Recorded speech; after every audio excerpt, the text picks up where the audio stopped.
balik pa rin ko na. Niluluto ko dito sa cast iron. Yan guys. Ating daing mabango.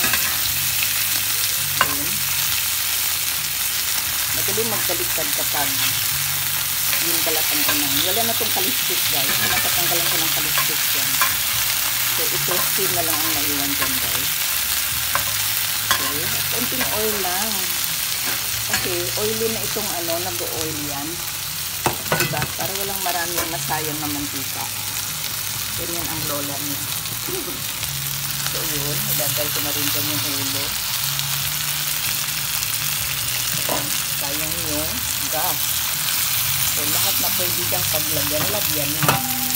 Dito ba? So yung buntot, sayang yan. Pinakain nila yan. Yan guys.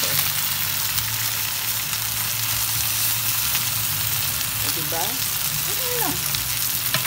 So easy. Easy job.